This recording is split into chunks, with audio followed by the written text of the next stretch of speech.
Olá,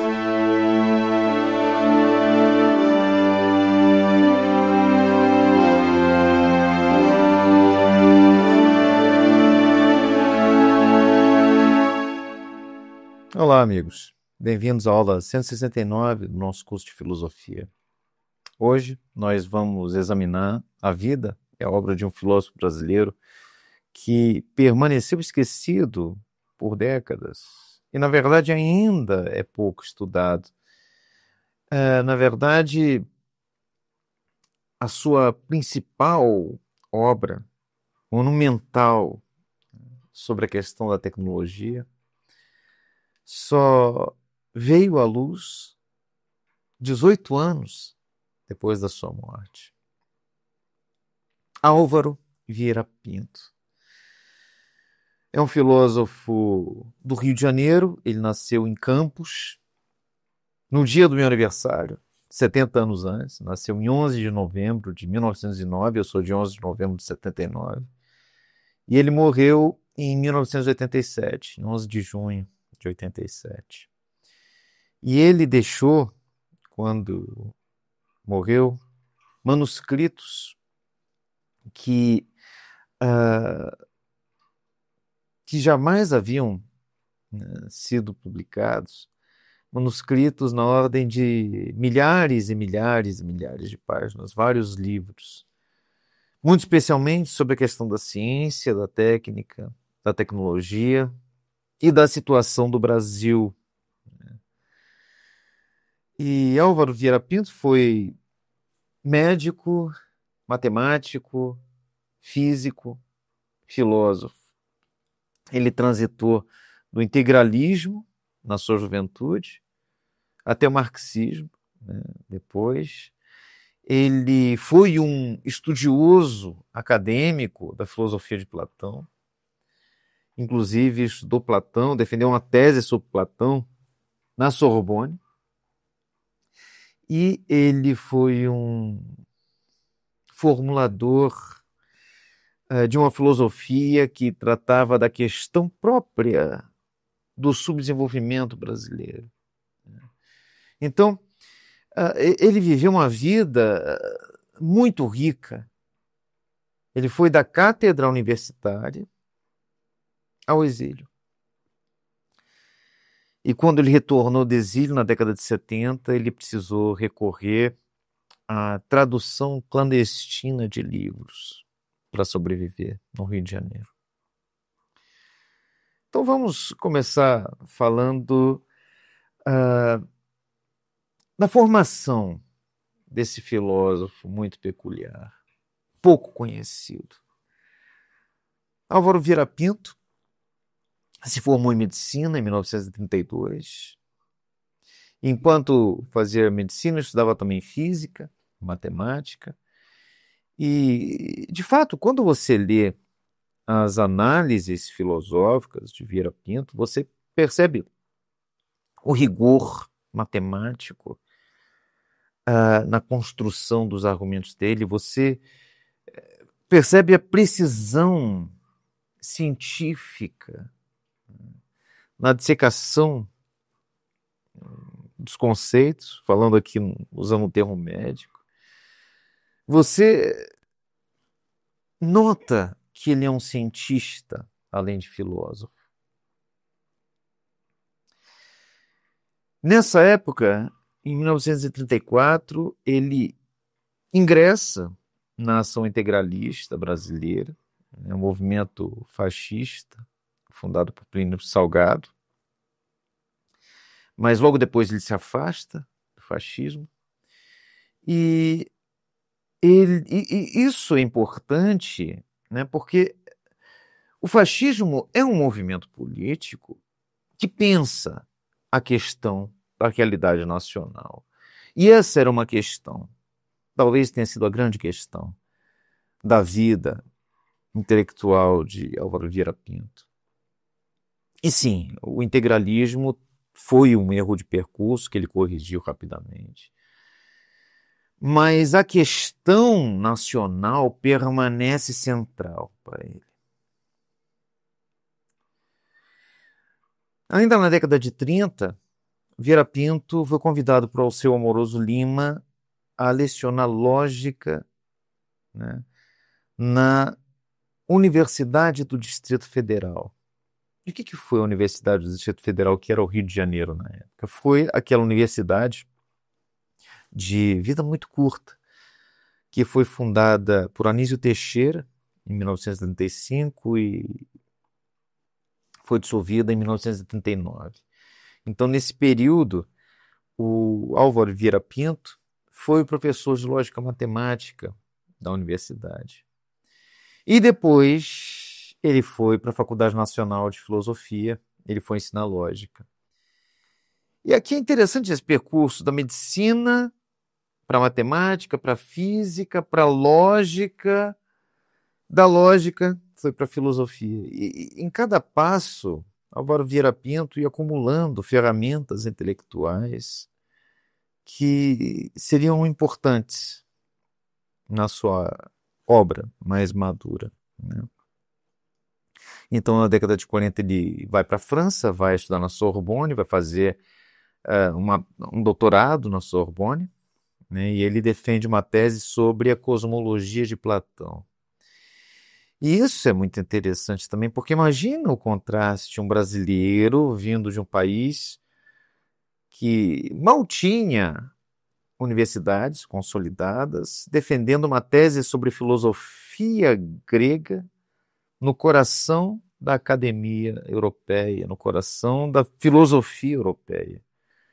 Então ele volta em 1950, depois disso, e assume a cátedra de História da Filosofia da Faculdade Nacional de Filosofia, da então Universidade do Brasil, hoje o FRJ. E nesse momento ele ainda era um médico. Mas ele toma uma decisão em 1951. Ele abandona completamente a medicina, inclusive a pesquisa médica, e passa a se dedicar exclusivamente à filosofia. Então essa é uma escolha que não é confortável do ponto de vista financeiro nem acadêmico, mas é uma escolha que veio da sua percepção de que o Brasil precisava de um pensamento próprio, de uma filosofia situada. E 4 anos depois, em 1955, acontece o momento decisivo da vida e da carreira dele. Roland Corbusier, que foi um dos formuladores do ISEB, do Instituto Superior de Estudos Brasileiros, convida Álvaro Vieira Pinto para ser professor no Instituto. E é preciso entender o que significava o ISEB naquele momento. O Brasil vivia euforia desenvolvimentista do governo de Juscelino Kubitschek, construção de Brasília, né, os 50 anos em 5 do Kubitschek. E o ISEB era o laboratório intelectual desse projeto. E reunia pensadores como Hélio Jaguaribe, como Nelson Werneck Sodré, como Guerreiro Ramos, como Cândido Mendes, né? Mas Vieira Pinto, que se torna o diretor do Instituto de Filosofia do ISEB, o professor, né, de filosofia do ISEB, Vieira Pinto vai além do desenvolvimento econômico, que era uma questão central do ISEB. Vieira Pinto quer pensar a consciência nacional, quer pensar como o brasileiro se posiciona e percebe, reconhece a sua própria condição. Então, ele, no ano seguinte, 1956, profere uma palestra importante, Ideologia e Desenvolvimento Nacional, que foi publicada pelo ISEB. E nessa palestra ele delineia os desafios ideológicos que são inerentes a um desenvolvimento nacional autônomo. E é nesse período que ele escreve e publica, depois em 60, uma das suas obras mais influentes, que é Consciência e Realidade Nacional, em 2 volumes, né? Estão publicados aqui pela editora, deixa eu ver aqui, pela editora Contraponto. E nesse livro, o Vieira Pinto distingue níveis de consciência nacional, né? Existe a consciência ingênua, que naturaliza a nossa condição de subdesenvolvimento, que aceita a nossa condição periférica como uma espécie de destino, como se fosse uma condição que derivasse de uma determinação geográfica, de uma determinação racial do brasileiro, né? E existe também a consciência crítica. E a consciência crítica vai desvelar as próprias estruturas da dominação, né? É com a consciência crítica que nós vamos perceber o subdesenvolvimento nacional como um processo histórico que é o resultado de relações de exploração que podem ser transformadas, que podem ser reorganizadas. Paulo Freire, que conviveu com Vieira Pinto no ambiente de efervescência intelectual do ISEB, Paulo Freire reconheceu publicamente a sua dívida com Vieira Pinto, né, a quem ele chamou de mestre brasileiro. E, na verdade, se paramos para ler com cuidado Paulo Freire, o conceito de conscientização em Paulo Freire tem raízes diretas no pensamento de Vieira Pinto. Porque quando Paulo Freire fala do oprimido que precisa se tornar sujeito da sua libertação por meio, em primeiro lugar, da tomada de uma consciência crítica, Paulo Freire está ecoando as análises que Vieira Pinto fazia no ISEB sobre a consciência nacional. A diferença é que Paulo Freire aplicou isso à pedagogia, que, aliás, foi um dos interesses também de Vieira Pinto. Mas Vieira Pinto, nesse momento e nessas obras, pensava mais em termos de uma tomada de consciência coletiva, nacional, cultural e política no Brasil, né? No plano filosófico estrito, Vieira Pinto transitou por várias correntes. Ele teve influências do existencialismo, né, da fenomenologia. Ele estudou Heidegger, estudou Sartre, estudou Karl Jaspers, estudou Husserl. Ele tem também influência da filosofia clássica alemã. Ele estudou muito Kant, estudou muito Hegel, né? E ele tem uma influência muito grande, ele recebeu uma influência muito grande do marxismo. Mas ele não foi ortodoxo de nenhuma escola, né? Ele conseguiu mesclar os aportes intelectuais, teóricos, que ele recebeu pelas suas leituras, dentro de uma visão muito própria, por exemplo, da fenomenologia, do existencialismo. Vieira Pinto extraiu uma ênfase na vivência concreta, na condição existencial do ser humano. Mas a essa ênfase existencial foi integrada uma perspectiva materialista, marxista da história, né? Uma perspectiva na qual as condições socioeconômicas objetivas são, de algum modo, determinantes da consciência. Então, enquanto ele dialogava com questões ontológicas, por exemplo, com a questão do sentido do ser, com a questão da liberdade, né, ele ancorava essas questões na realidade histórica concreta do Brasil, e mais ancorava também na luta de classes. Então, o método filosófico de Vieira Pinto, no fundo, era dialético, porque ele aplicou o método dialético marxista, materialista, de forma até bastante rigorosa, à condição brasileira. Ele buscou captar as contradições internas dos fenômenos sociais, culturais, políticos, e levou essas contradições às últimas consequências na análise.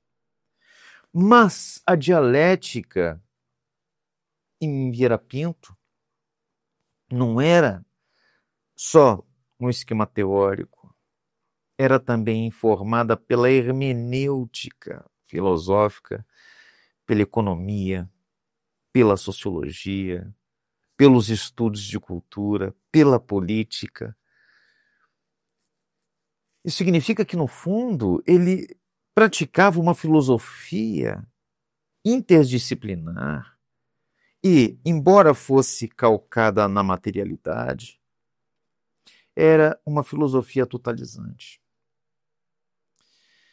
E uma demonstração dessa abordagem dialética ampla que Vieira Pinto fazia é a análise da própria condição do desenvolvimento brasileiro, né, que é um subdesenvolvimento, e da condição de dependência do Brasil em relação aos grandes centros do norte.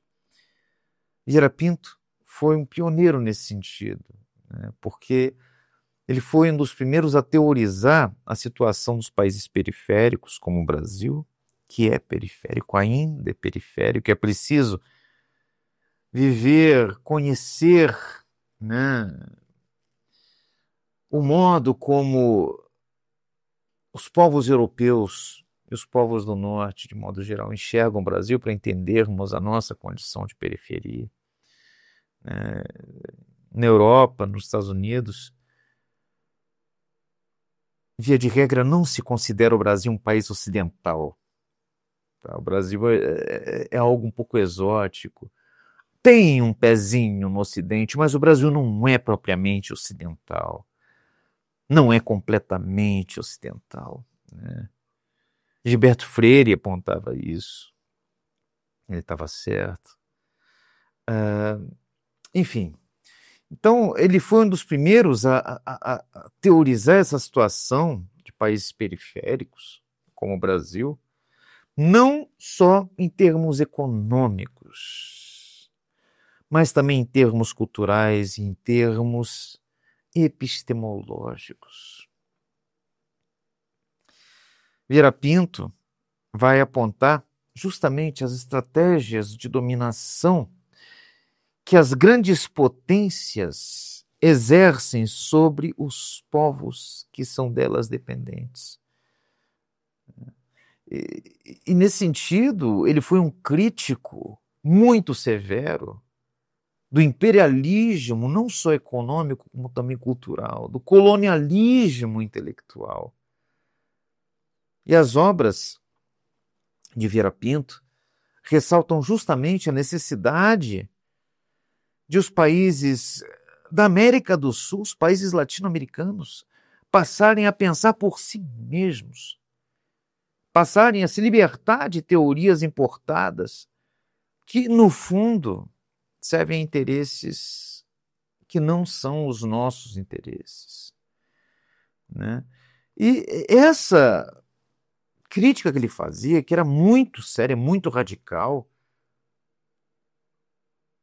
que era uma crítica, inclusive, a um certo conceito de desenvolvimento, né?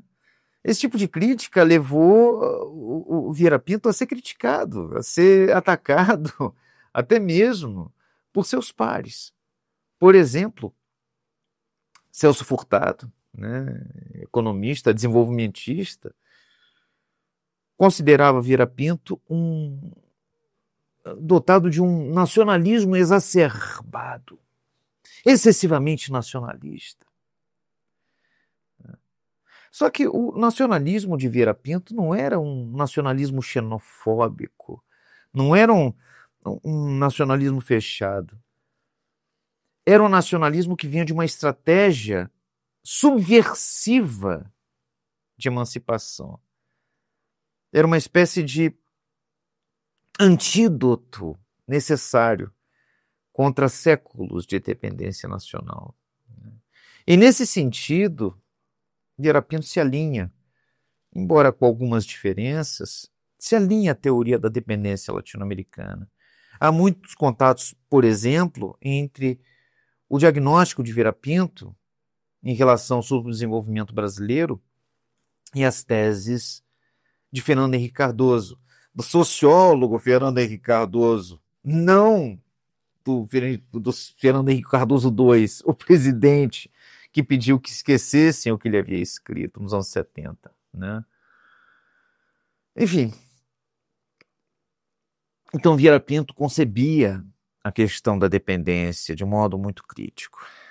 Uma dependência que não era somente econômica, que era também intelectual, também cultural.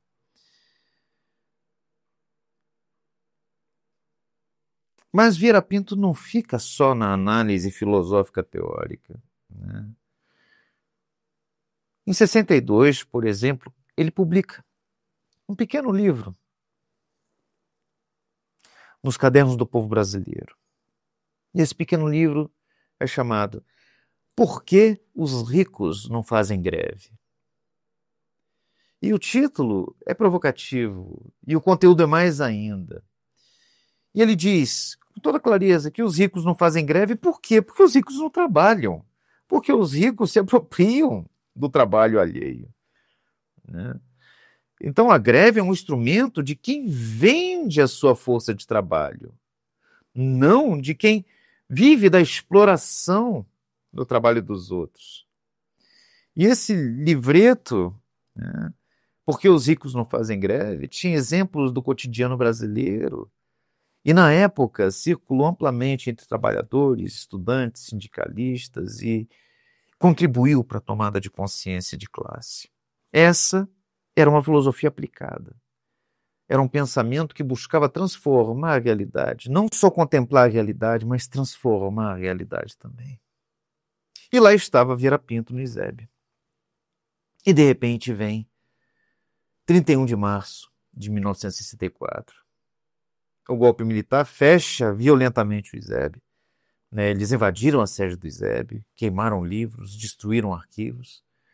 Vieira Pinto foi caçado pelo AI-1 e precisou fugir às pressas para o interior de Minas. E depois de Minas Gerais, conseguiu fugir para o exílio. Foi para a Iugoslávia, em 64, depois foi para o Chile, onde ele ficou de 65 a 68. Ele trabalhou no Centro Latino-Americano de Demografia das Nações Unidas. E no Chile ele escreveu um livro importante também, O Pensamento Crítico em Demografia, que foi publicado em 73 em espanhol e só foi publicado em português depois da normalização, né? Porque houve, de fato, um apagamento sistemático da obra de Vieira Pinto. Então, depois de voltar ao Brasil, em dezembro de 68, às vésperas do AI-5, ele ainda conseguiu publicar, em 69, esse livrinho que foi republicado pelo César Benjamin, né, o editor e proprietário da editora Contraponto, que foi aluno de Álvaro Vieira Pinto, que republicou, né, ou publicou pela primeira vez algumas das obras do filósofo. E esse livrinho é Ciência e Existência, Problemas Filosóficos da Pesquisa Científica. Eu chamo de livrinho, mas não é nada de livrinho, é um livro bastante substancial, né? E nesse livro, o Vieira Pinto examina como a ciência pode se desenvolver de modo criativo e de modo crítico num país subdesenvolvido como o Brasil, num país dependente intelectualmente, cientificamente, culturalmente. E a premissa central dessa obra é a de que a ciência nunca é neutra. A ciência pode servir à emancipação, como pode servir à opressão, dependendo do contexto social e dependendo de quem controla os rumos, de quem controla o orçamento da ciência e de quem controla a academia. Né? Nos anos 70, Vieira Pinto foi impedido de lecionar. Ele foi caçado, foi vigiado. E ele sobreviveu no Rio de Janeiro, traduzindo livros. Ele traduziu Piaget, traduziu Chomsky, traduziu textos de Kant, traduziu Lévi-Strauss, Malinowski, traduziu Toynbee, traduziu ficção científica, Arthur C. Clarke, né? E ele traduzia para sobreviver. E ele, de fato, usava pseudônimos para driblar a censura, porque não podia ter nenhum trabalho intelectual, cultural. Né? Ele era perseguido pela ditadura. Então, imagine a situação. Um dos maiores filósofos brasileiros, reduzido a um tradutor clandestino, trabalhando no seu apartamento em silêncio, com o apoio da sua esposa. Mas foi justamente nesse período de ostracismo, né? Um ostracismo forçado, que ele escreveu a sua obra-prima, que não foi publicada em sua vida. E essa obra-prima é esse texto aqui, em 2 tomos, em 2 volumes, O Conceito de Tecnologia. Ele escreveu em 73, 74, e aqui nós temos mais de 1.300 páginas que somente foram publicadas por César Benjamin, da editora Contraponto, em 2005, 18 anos depois da morte de Vieira Pinto. Porque realmente ele não podia publicar, né, durante a ditadura. E ele morreu logo depois, quando o Brasil estava voltando à normalidade. Morreu em 1987. Não chegou a ver as eleições diretas de 89. Né? Agora, esse livro aqui é monumental. Tá? Esse livro aqui é uma das obras filosóficas, esses 2 volumes, na verdade, compõe uma das obras filosóficas de filosofia brasileira mais importantes de todos os tempos. E nessa obra, que tem um valor extraordinário, né, que se tivesse sido publicada na Europa, nos Estados Unidos, seriam leitura obrigatória nos estudos de ciências e tecnologia, em qualquer universidade, em qualquer faculdade de filosofia, de antropologia, de ciência política. Mas como foi escrita por um filósofo brasileiro da periferia, é uma obra quase ignorada, né? Ou ignorada quase completamente, inclusive no próprio Brasil. E do que esse livro fala? Ele começa, aqui no tomo 1, com uma distinção fundamental que vai estruturar a análise inteira. Técnica não é tecnologia. Técnica é inerente ao ser humano desde sempre. Né? Quando o primeiro hominídeo lascou uma pedra para cortar a carne, ele estava no domínio da técnica. A técnica é o modo pelo qual o ser humano resolve os problemas da sobrevivência através de meios artificiais que são criados, né, deliberadamente, conscientemente. Então, Eu não tenho uma garra, então eu faço uma lança. Eu não tenho pelos grossos no corpo, então eu faço roupas. Eu não corro rápido, então eu domestico com um cavalo. Né? A técnica é coextensiva à própria humanidade como humanidade.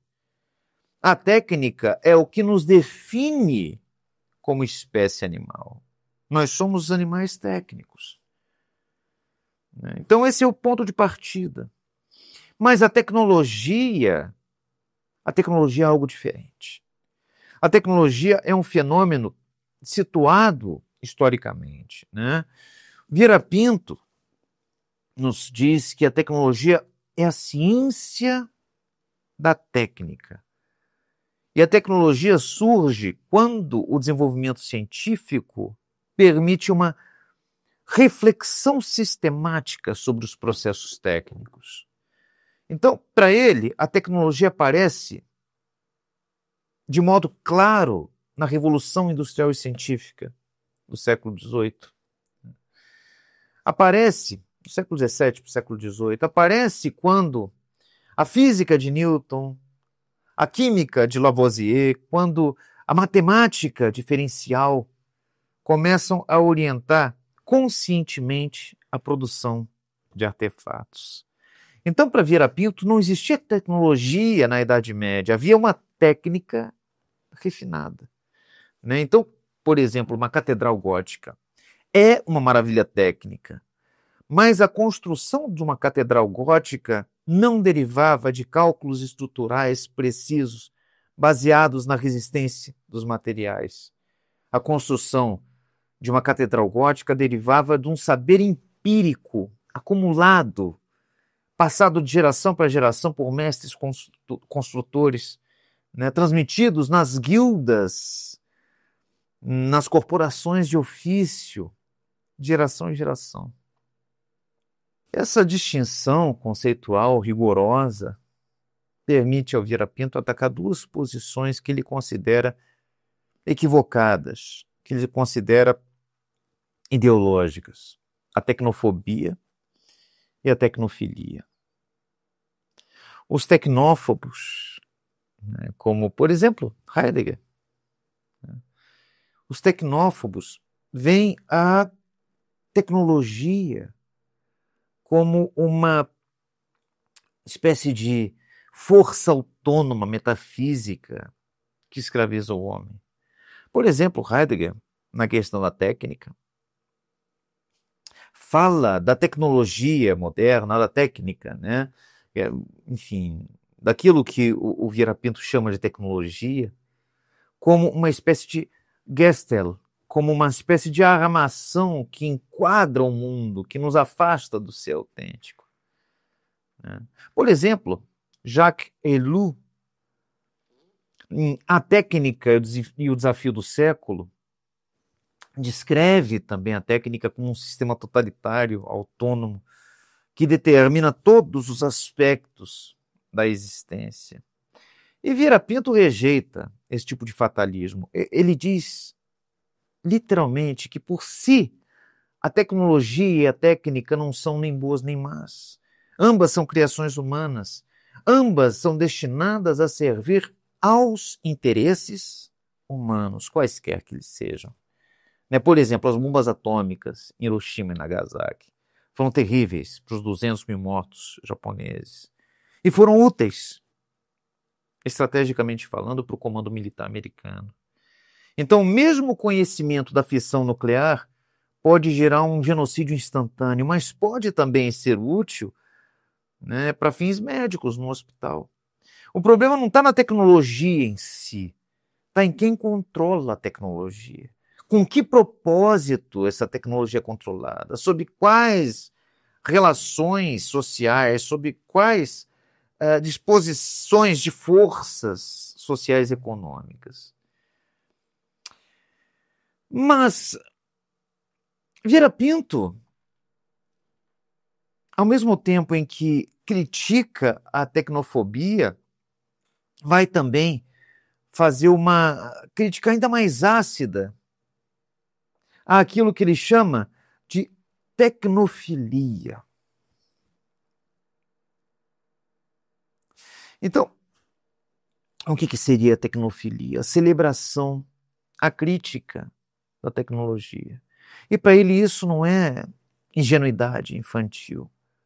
Para ele, uma perspectiva tecnofílica é uma ideologia sofisticada a serviço do imperialismo. As grandes corporações transnacionais, as grandes potências imperialistas, de fato, promovem aquilo que Vieira Pinto chama de maravilhamento tecnológico, né? E esse maravilhamento tecnológico é uma estratégia de dominação cultural e de dominação econômica. Então a tecnologia é ideologia, né?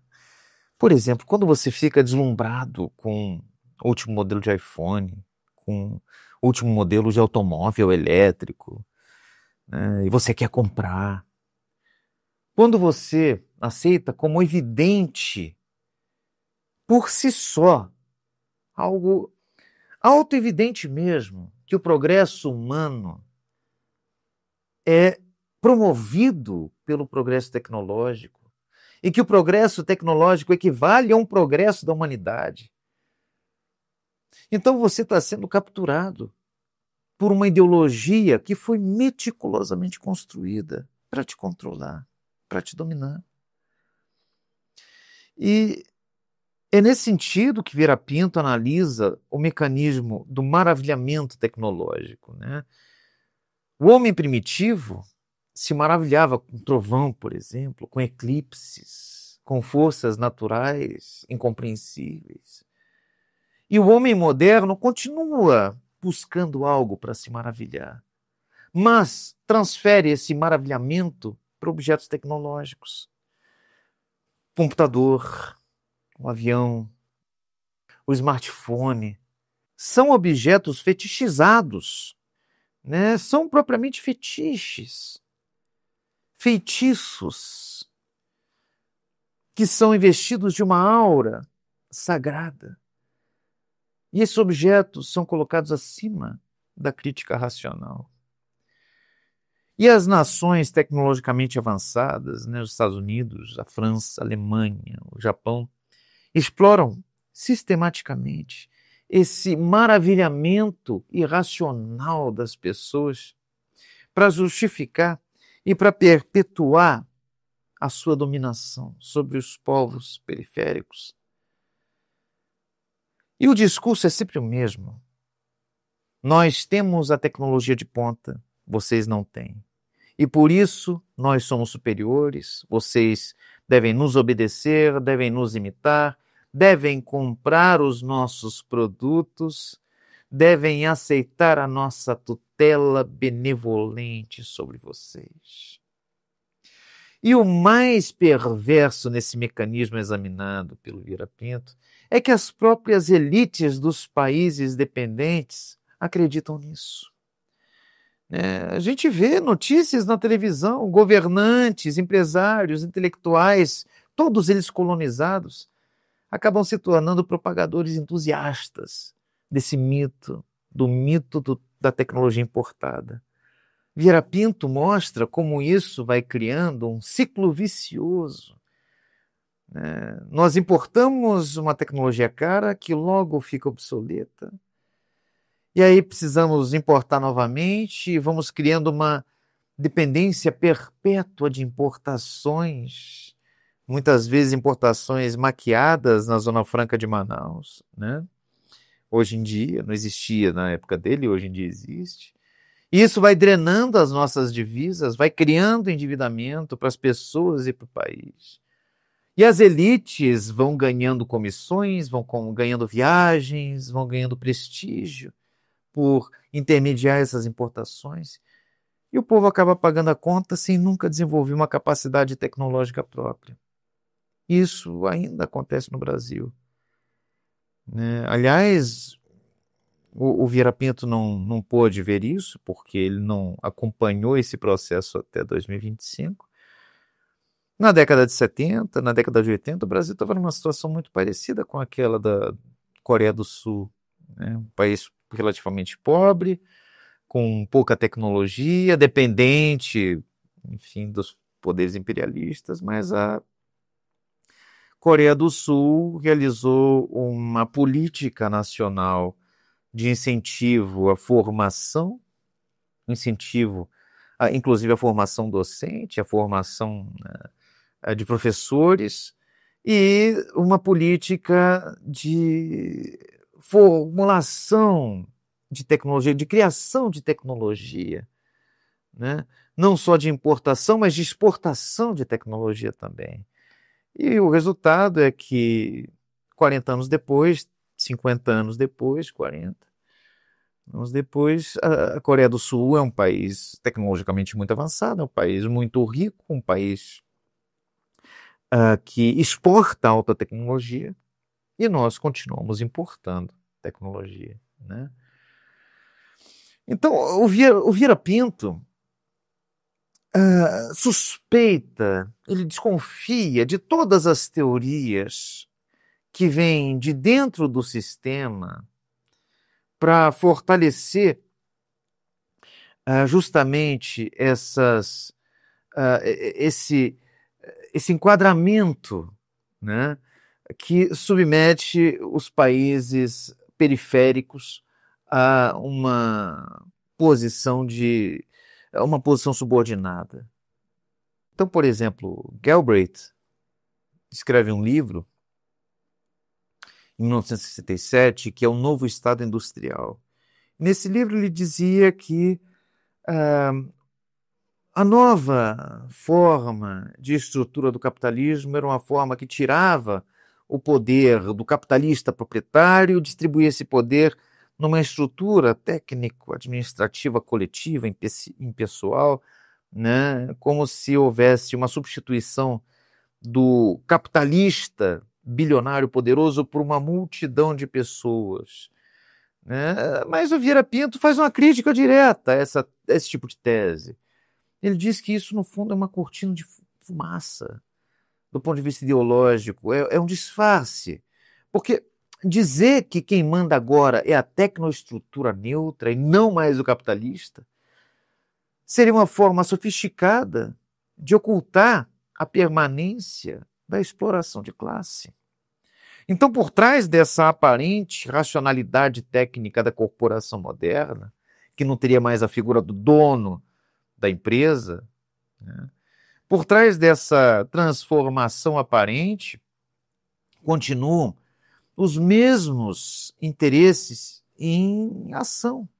Os interesses de acumulação de capital, os interesses de exploração do proletariado, só que agora disfarçados de imperativos técnicos e tecnológicos e econômicos inquestionáveis.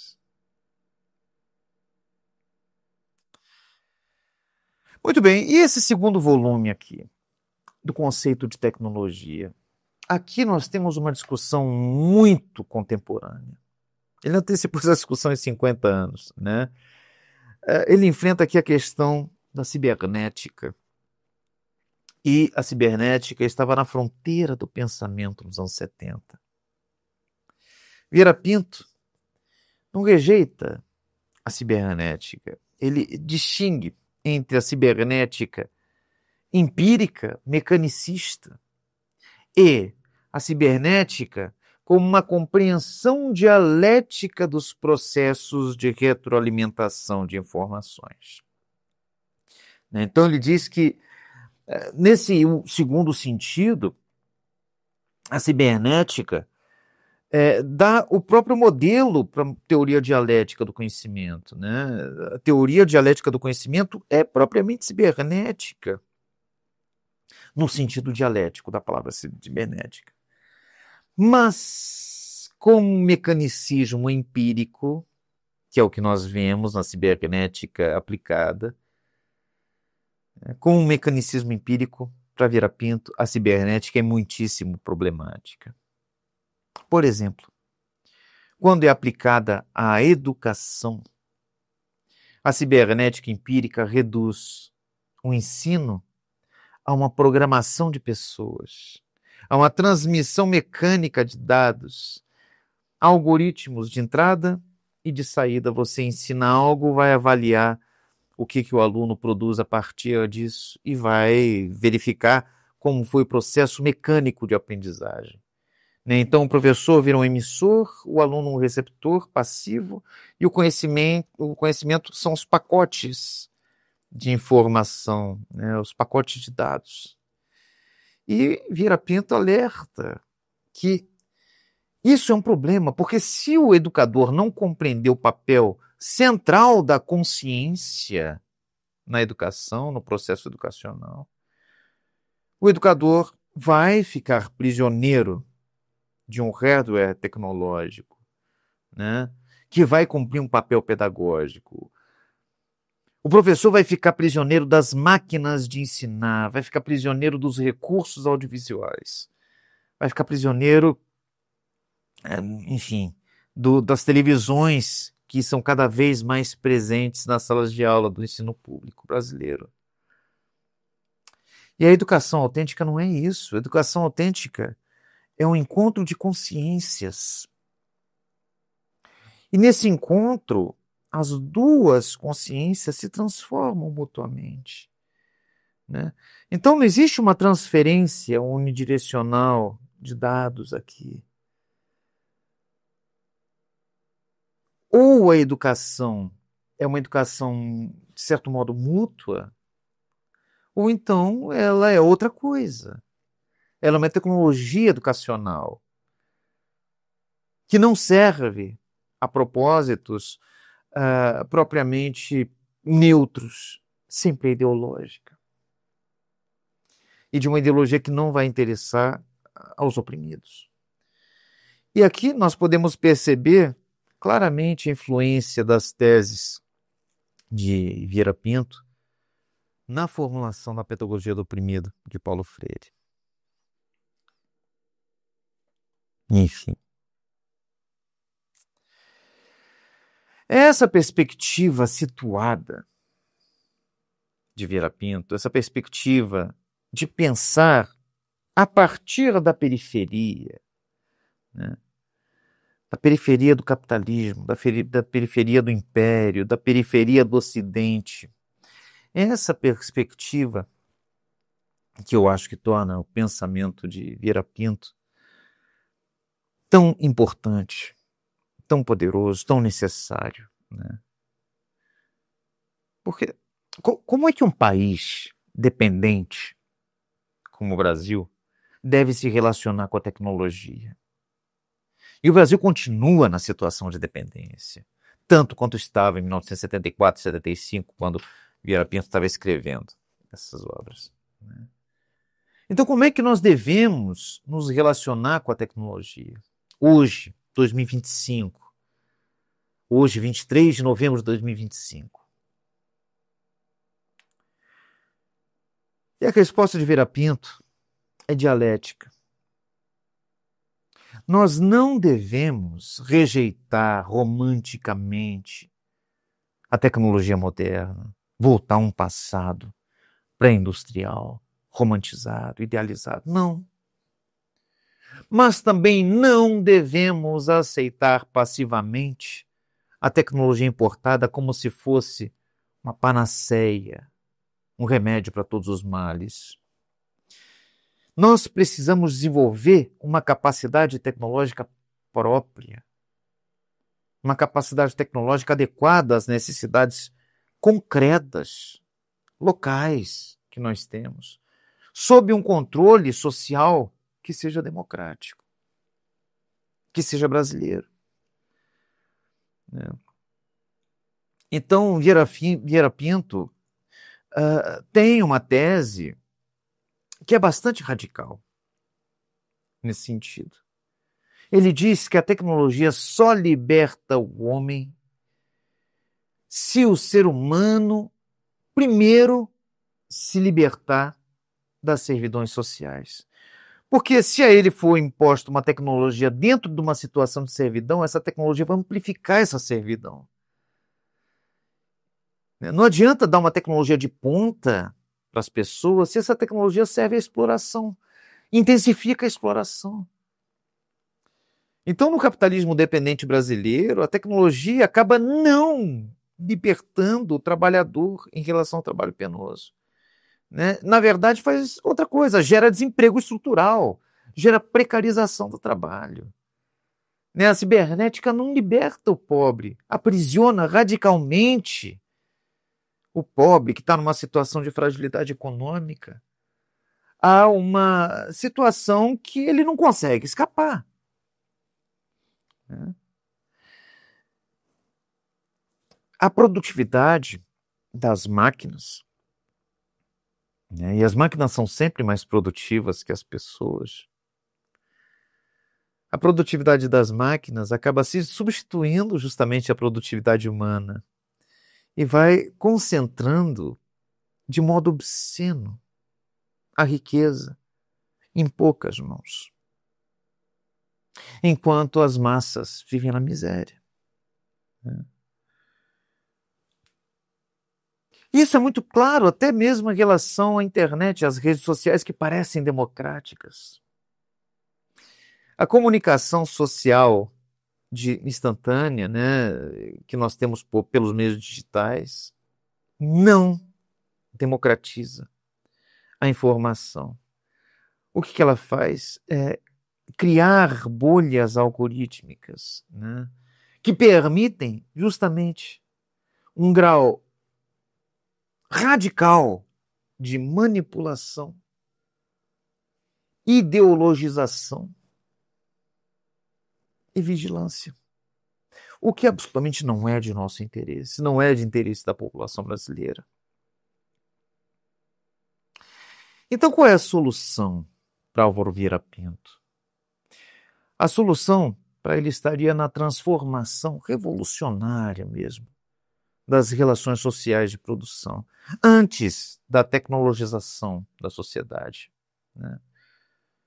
Ele vislumbra uma espécie de salto qualitativo na política e na economia que poderia vir a abolir o capitalismo dependente do Norte que nós temos.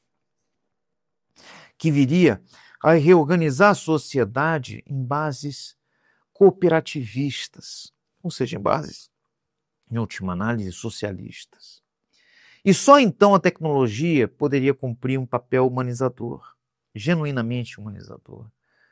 Porque as máquinas deixariam de alienar as pessoas e passariam a se tornar instrumentos de libertação coletiva. Né? E a técnica passaria a ampliar as possibilidades humanas, em vez de concentrar cada vez mais poder político-econômico nas grandes corporações.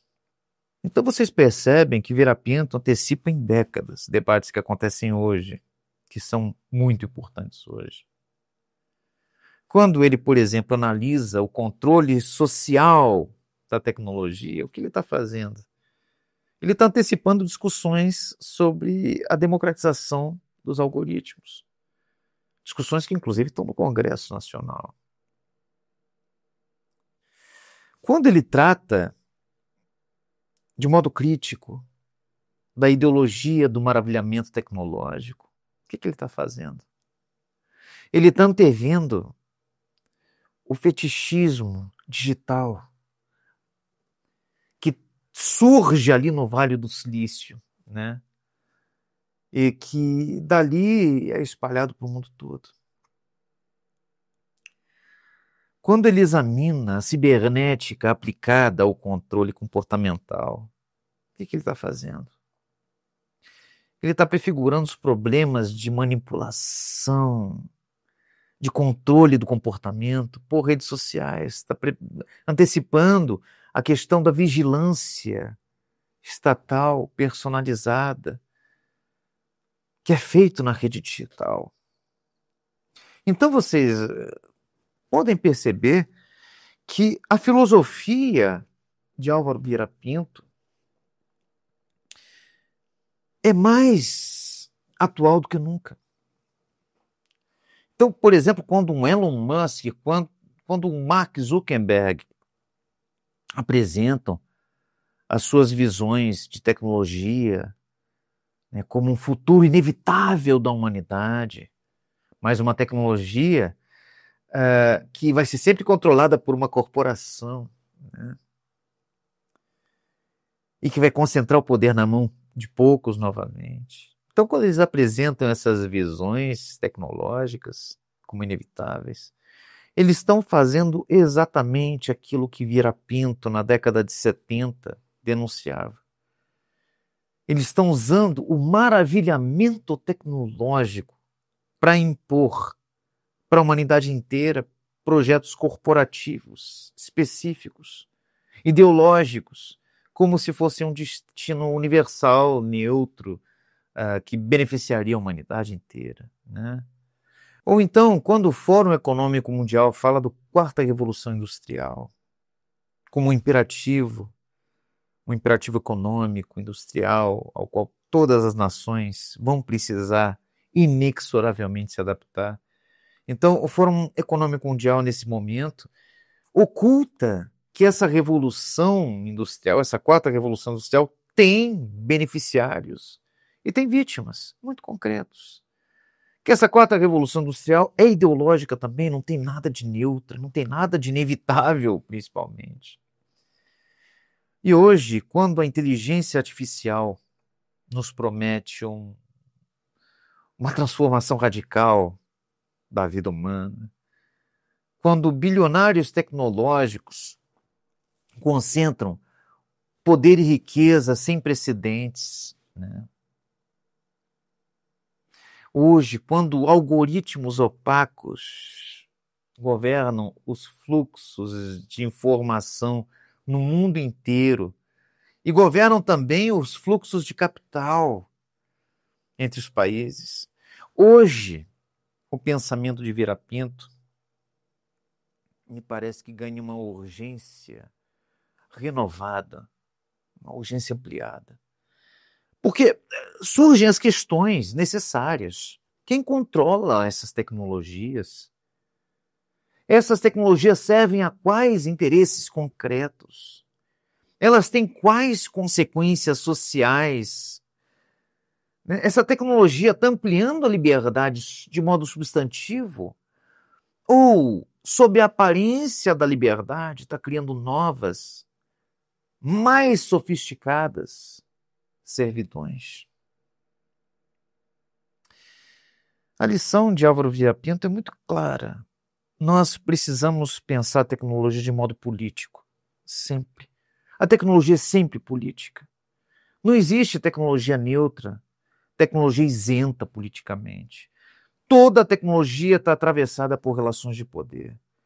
Todo artefato tecnológico materializa visões de mundo, interesses de classe, projetos de sociedade, né? Um algoritmo de reconhecimento facial, por exemplo, carrega todos os preconceitos raciais dos programadores. Serve a propósitos repressivos de quem implementa esses algoritmos na sociedade, esses equipamentos na sociedade. Uma plataforma digital nunca conecta as pessoas de forma neutra, sempre modula comportamentos segundo interesses corporativos muito bem delimitados, muito precisos. Enfim, nós não devemos adotar a postura tecnófila, né, o otimismo tecnológico, mas também não devemos adotar a postura tecnófoba, um pessimismo tecnológico. Ambas as posições são equivocadas para Vieira Pinto, né? São posições estéreis. Na verdade, a técnica é constitutiva do ser humano. Não é um retorno a um estado pré-técnico, porque esse é um retorno a um estado pré-humano. E o desafio é se apropriar dessa nova forma de técnica, que é a tecnologia, de modo consciente. É direcionar a tecnologia de forma democrática. É submeter a tecnologia a finalidades humanas que são definidas de modo coletivo, né, que beneficiam a sociedade toda e não meia dúzia de pessoas privilegiadas. E isso exige não só uma competência técnica, que vem por meio da educação, mas também, sobretudo, uma consciência crítica, uma organização política, né, um projeto de sociedade. E isso necessariamente também vem da educação. Enfim, quando você pegar o seu aparelho celular hoje, depois dessa aula, você vai se lembrar do Álvaro Pereira Pinto.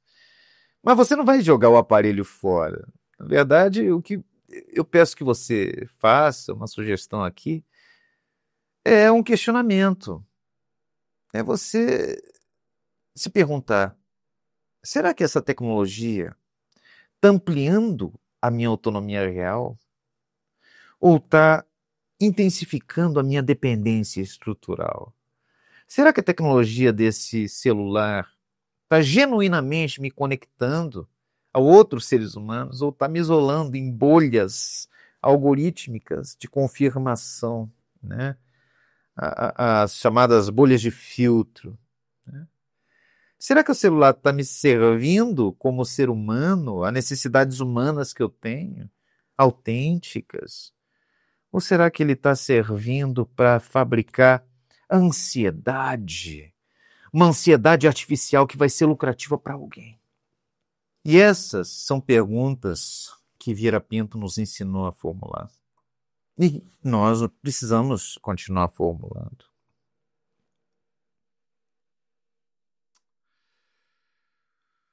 Bom, para concluir a nossa aula, a filosofia de Vieira Pinto foi sistematicamente apagada pela ditadura. Ele morreu em 87, na pobreza, no ostracismo. Seus manuscritos foram guardados em caixas, só foram retirados depois para publicação em 2005, por exemplo, a sua obra-prima, o Conceito de Tecnologia, né? E a partir de então começou o resgate do seu pensamento, muito especialmente a partir do interesse de César Benjamin, né? Que é um editor extraordinário aqui da Contraponto, no Rio de Janeiro. Mas o legado de Vieira Pinto transcende a própria academia. Porque o que ele faz é uma convocação a uma prática de transformação. Ele tem um pensamento que não só pretende interpretar contemplativamente o mundo, mas transformar o mundo, né? Como sugeriu Marx. A filosofia de Vieira Pinto é uma filosofia que nasce da realidade concreta, da situação de periferia, e retorna à periferia para transformar as condições políticas, sociais. É filosofia a partir da periferia. E não se enganem, nós estamos na periferia do mundo ocidental. Nós somos periféricos. Isso nos permite enxergar as relações entre as civilizações de um modo particular, né? Enfim, Vieira Pinto nos sugere, e essa é uma sugestão que eu acho que é importante, né? Pensar a partir da situação de periferia. Eu acho que, sim, ele está certo.